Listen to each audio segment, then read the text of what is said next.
$5,000 is a pretty reasonable budget for a vehicle that could be considered kind of a daily driver or even a beater. Something efficient, not too clapped, easy to work on, low maintenance, and probably also has cheap parts. But what if you want a car that's less efficient and a little bit more fun? What if you want a car that sparks joy when you drive it without exceeding that boring daily driver budget? Certainly you can't get a fun, luxurious, or even a quick car for just $5,000 or less. Or can you? Well, ladies and gentlemen, you came to the right place because I am the world's biggest nerd about neat cars for the least amount of money possible. So strap up them lap belts because we're gonna take a deep dive into the world of some of the best kept performance and luxury car bargain secrets on a $5,000 budget. But before we get started, I gotta remind you silly little goobers to subscribe if you haven't already, because we upload literally every single day and you're not gonna wanna miss any of the fun. And don't forget to head over to fitmentindustries.com for all your wheel, tire, and suspension needs. I'm Sean from Fitment Industries, Sean B.F on Instagram. And if you like oddball budget cars, go ahead and give me a follow. Let's get started. So first and foremost, let's talk about some low displacement, high revving, lightweight cars that are designed to create a fun driving dynamic while simultaneously being economical, reliable, and then also affordable. The first one that really comes to mind is obviously gonna be a Honda. More specifically, the Honda Civic Si, but probably not the one that immediately comes to mind. It's really prime time to get into the 8th gen FA5 Civic Si. Yeah, the ones produced from 07 to 2011. Now, I understand these don't have the greatest reputation for the looks when compared to the newer cars and then also even the classic ones, but this is what makes it a great inexpensive option. Let me explain. The FA5 Civic offers nearly 200 horsepower with a dual overhead cam VTEC K20A with a limited slip differential, a sub 3,000 pound curb weight, and a nimble chassis. You can get into these bad boys for $4,000 to $5,000. With that, the Acura RSX Type S boasts very similar specifications while being, in my opinion, much better looking. However, you are going to pay a little more for these looks, but cheap examples do exist. And if you want something a little more closely related to the classic styling of the late 90s import scene, the 97 to 01 BB5 Prelude SI boasts very similar specifications as well, but with a larger displacement, 2.2 liter H22A. Since these are a little bit older, you're gonna be able to find these at a little bit lower of a price point. Moving on from Honda, but still following that same low displacement, lightweight attribute, it would be hard to make it through this list without mentioning the Toyota Celica GTS of the early 2000s. These cars are pretty special and a lot of them are overlooked, probably because their peak horsepower in the 180 range, and then it also had that big honking fake hood scoop. But these bad boys are an absolute hoot to drive. The variable valve timing on the 1.8 liter 2ZZGE was limited to a staggering 8,200 RPM. Now, if that doesn't sound like fun to you, then you're just kind of a weird guy. The engine even went on to live inside the Lotus Elise and is quite literally a Toyota Camry engine. So you know this thing's gonna be reliable as hell, and parts are plentiful too. With a curb weight that tops out at just 2,600 pounds, that's a recipe for a good time. And at a sub $5,000 price point, a pretty damn good value. But if Toyota and Honda reliability isn't really your thing, there's even a few domestic brands that took a stab at this market and left us with some pretty well depreciated performance versions of their economy cars as well. And some of my personal favorites come from the madmen over at Ford's special vehicle team. Famous for their SVT Cobras and the supercharged V8 F-150 in the Lightning, they also had a hot hatch and even a friggin' sedan. The SVT Focus boasts a ton of fun for not a lot of money. Probably the least quick car on this list, but they are also so easy to find a decent one for under $5,000, and you're still going to be rolling gears in a 170 horsepower, 2,700 pound hatchback that screams to 7,000 RPM with probably the most balanced chassis on this list.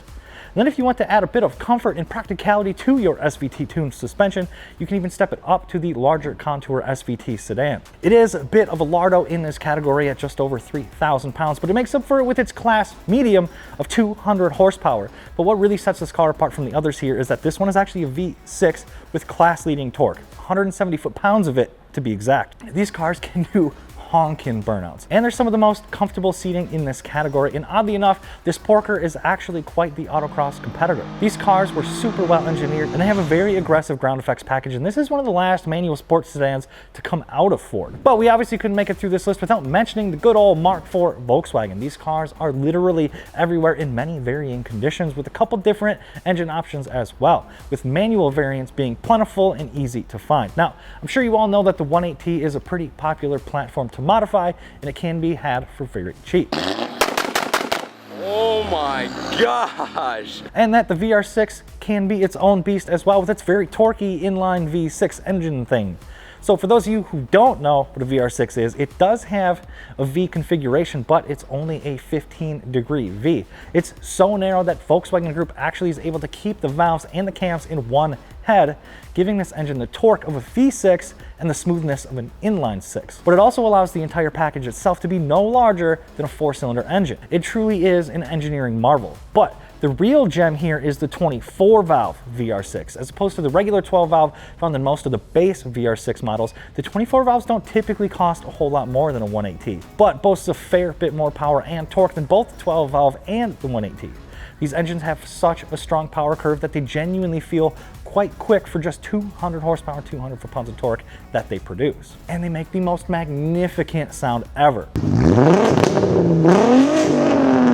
And paired with a 6-speed manual exclusive to the 24-valve GLIs and anniversary cars, they get great gas mileage as well. And then moving away from high-revving, mostly lightweight, naturally aspirated economy cars, let's talk about some of the low-displacement boosted bargains that can make decent power for not a whole lot of money. And the first one that really comes to mind is typically the cheapest of them all. The supercharged Cobalt SS was a really popular choice among enthusiasts when they released in 2005. With 200 horsepower, the cars weren't exactly slow and they were easy to modify. The car's biggest downfall was that for the 2008 model year, they went turbocharged and got a bunch more power and a much stronger engine. But because of this, the early supercharged cars are nearly worthless and really easy to get in really decent condition, well within our budget. So using that extra cash left over for some pulleys and a tune, these bad boys are going to be making close to 300 horsepower. Keeping on trend with the supercharged stuff, the 2006-ish Mini Cooper S is a pretty solid choice here as well. Modifications and power aren't quite what the other cars on this list have to offer, but this is going to be as light as some of those naturally aspirated Hondas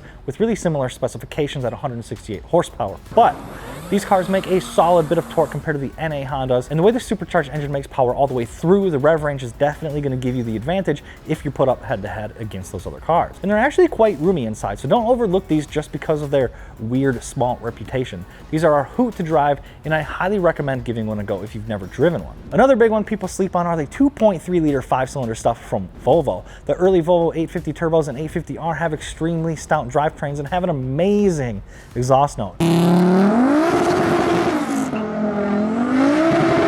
Similar to the OG Audi 5-cylinder rally cars and even the modern RS3.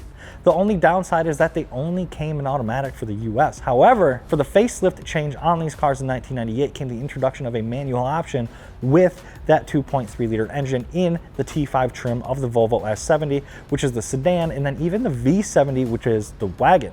Although rare in manual, they do exist and they are usually pretty damn cheap. These cars are actually even pretty damn cheap and easy to modify as well. With various upgrades, you can scavenge from newer models. You can literally make a monster out of these cars from all junkyard parts. Slap some injectors and a turbo on it from a newer 2004 to 2007 S60R and with an E85 tune, and you're going to be good for a solid 375 to 400 wheel horsepower, all within the comfort and safety of any regular old Volvo. And of course, this list could not be complete without touching on the infamous Dodge Neon SRT4. Yes, it's a Neon, all right? The SRT is notorious for being one of the best bangs for your buck when it comes strictly to power in this category. And what I mean by that is they don't really handle particularly well, nor do they possess any sort of acceptable build quality. I mean, come on, these cars have manual rear windows for sake, but they do have a very stout 2.4-liter dual overhead cam turbocharged engine that can handle abuse unlike anything else on this list, except for maybe that Volvo. Anyway, for just a few $100s, you can pick up a solid horsepower gain and keep up with a lot more expensive cars on the street. An SRT4 actually worth having is probably going to be right on the top of that $5,000 budget, but on this one, they make good power stock, they make a good noise, and they don't look all that bad at the end of the day. Moving on from factory boosted economy cars, let's take a step forward and get into a bit larger, more grand touring oriented cars. For starters, the BMW E36 platform is a great place to start with a small budget. With plenty of configurations to meet any budget, you can go from a 4-cylinder all the way up to multiple 6-cylinder options. You can get them in both sedan and coupe form. Most people are fixated on the M3 from this generation, but the real deal here is going to be the 328 with a manual transmission. This is going to be the largest, most powerful configuration under the M3, and these can be easily had under that $5,000 budget. These are going to be just under 200 horsepower with a little bit over 200 torque, which I know it doesn't sound like a whole hell of a lot, but it's plenty to have some fun with. And the inline six is an extremely smooth engine, and these cars really take well to some very minor modifications, and they're really easy to make capable on track. And then obviously the SN95 Mustang has to make the cut. These cars are probably the absolute cheapest way to get into a relatively decent rear-wheel drive V8 manual transmission platform, and probably has the most cost-effective modifications on this whole list. The SN95 Mustang ran from 94 to 04, but I'm more specifically referring to the 99 to 04 SN95 New Edge. The older ones are essentially the same car, but in 99 the 2-valve got a revised head and power went from 215 to 260, and torque went from 275 to 302. The fact is that this chassis is over 40 years old and they made millions of these things, so parts are dirt cheap. You want some coilovers? Cool. They fit Mustangs from 79 to 04. Drift control arms, 79 to 04. Want to go from solid axle to an independent rear suspension? Swap it out from a Cobra. Want to turbo it? On3 has a $2,500 turbo kit that will net you 400 wheel horsepower, and it includes everything you need to smash boost into this modular engine, as well as the tubular K-member that is required for that swap. Now, these engines aren't the most stout when it comes to how much power they can handle, but the 2-valve 4.6 liter can take back-to-back abuse and it won't complain one tiny bit. Keep some gas in it and this thing will just keep on going. Speaking of V8s, this next one's probably going to be one of the quickest cars on this list in stock form. From 98 to 02, you could actually get a base model Firebird in Formula trim. And what that gets you is an LS1 and a T56. You can get these cars for dirt cheap, as the Trans Am and Camaro Z28 and SS are more sought after. This is a 305 horsepower, 330 foot-pounds of torque pony car for near pennies on the dollar, and contrary to popular belief, these cars had pretty decent handling capabilities on track as well. Sure, they're riddled with interior quality issues and drastically outdated styling, but this is genuinely one of the best horsepower bargains of the century. If all you want to do is massive burnouts and bang through gears while your mullet flaps around in the wind, this 4th gen LS F-body is for you. Another solid one at the top of this price point is going to be the 350Z. In this price range, they're usually complete and utter pieces of but they do pop up every now and again, and it's very hard to argue with this platform, even if it's a complete shit box for just $5,000. The 3.5 liter V6 makes more power than the Mustang that we just talked about, although a little less torque, but in a much better engineered platform. Parts, although again not as cheap as the Mustang, are pretty affordable nonetheless, and you're also going to be getting a pretty nimble chassis that's really easy to slide around and rotate on track.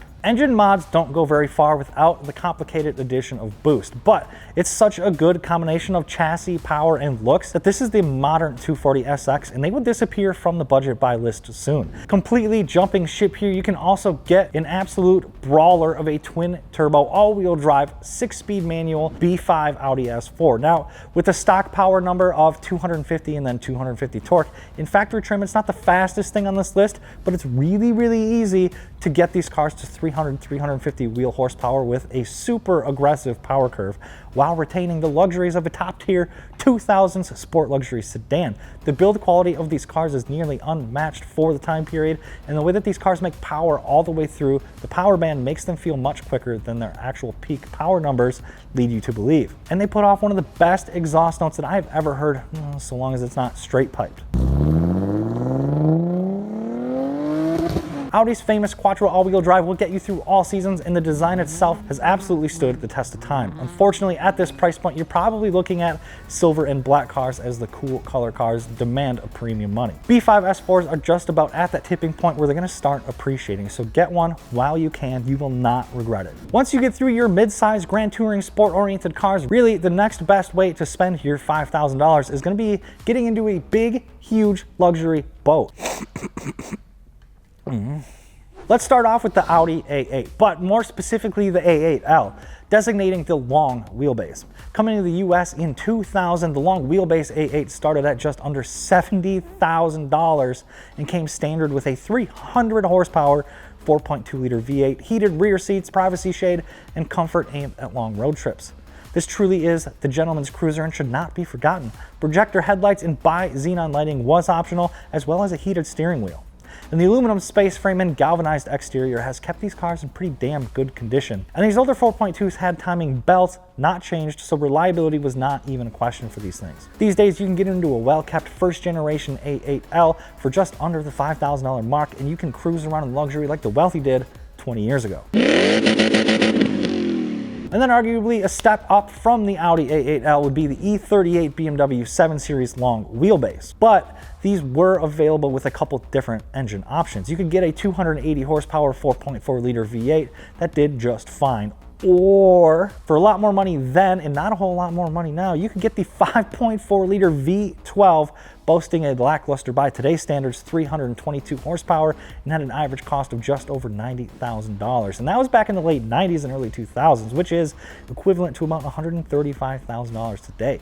These cars had 16-way power front seats with articulating backrests and a massage feature to reduce fatigue and increase blood flow. Heated rear seats, power rear privacy shade, and manual privacy shades on the rear doors, and dual pane glass. Let's not forget the multi-zone climate control and heated steering wheel. Other notable options include auto-leveling xenon headlamps, which, by the way, the E38 was the first car in the world to feature xenon headlights, a sound system with 14 speakers and 4 subwoofers, as well as a 6-disc CD changer, and then rain-sensing wipers. And then it also had freaking satellite navigation. And let's not forget the E38's iconic styling. These are all features that are barely in your regular modern cars that are much, much more expensive. And then moving on to my personal favorite, this is gonna have to be the Mercedes-Benz W140 generation S-Class. More specifically, the late model W140s, the 94 to 98s. This generation of S-Class is not only one of the most affordable right now, but it's also known as being one of the last over-engineered Mercedes-Benz.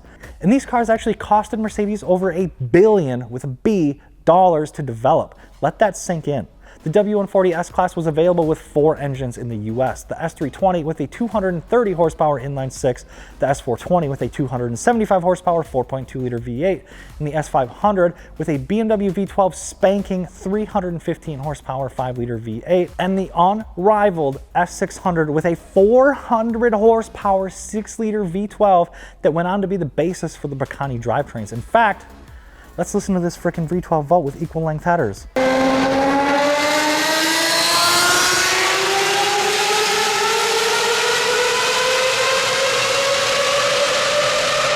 Good God, homie, if that sound alone doesn't sell you on these things, maybe this car's features will. Get this: heated, power reclining rear seats, dual laminated fog-resistant glass with soundproofing, rain-sensing wipers with a heated washer system, parameter steering, making low-speed inputs easier for easier parking, 12-way front seats designed by orthopedic frickin' doctors. These are the best seats I've ever sat in, especially if you have any sort of spine discomfort. It will all just be whisked away in this car, all right? 4-zone climate control. So even the left rear passenger can have independent control from the heating and cooling of their zone in this car.